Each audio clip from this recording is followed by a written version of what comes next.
ศู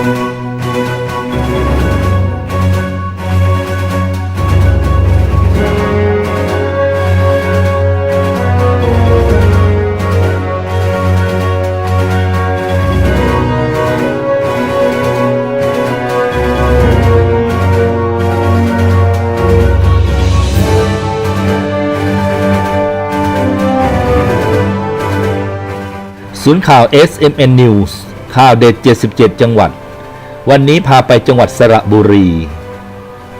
เรือนจำมณฑลทหารบกที่18ทำพิธีปล่อยตัวผู้ต้องขัง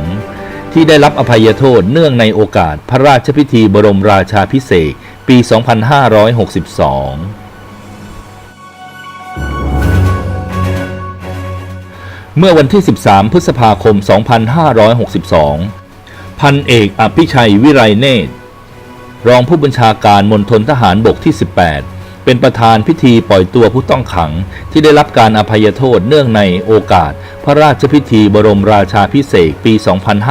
2562 โดยมีพลเรือเอกปีชาญ จามเจริญ เจ้ากรมพระธรรมนูญและคณะมาร่วมเป็นสักขีพยานในการปล่อยตัวผู้ต้องขังครั้งนี้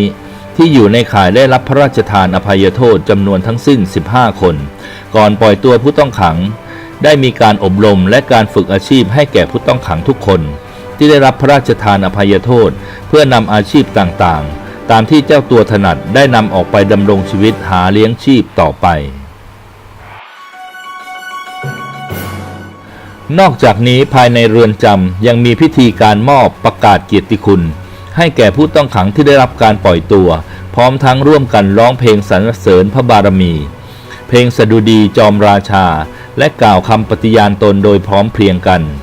ซึ่งผู้ต้องขังต่างรู้สึกสำนึกในพระมหากรุณาธิคุณอย่างหาที่สุดไม่ได้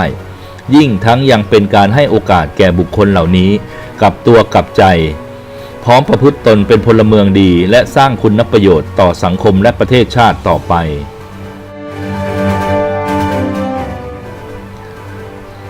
ด้านญาติพี่น้องและผู้ปกครองของผู้ต้องขังมาคอยรับต่างซาบซึ้งในสำนึกพระมหากรุณาธิคุณของสมเด็จพระเจ้าอยู่หัวมหาวชิราลงกรณ์บดินทรเทพยวรางกูลเนื่องในโอกาสพระราชพิธีบรมราชาภิเษก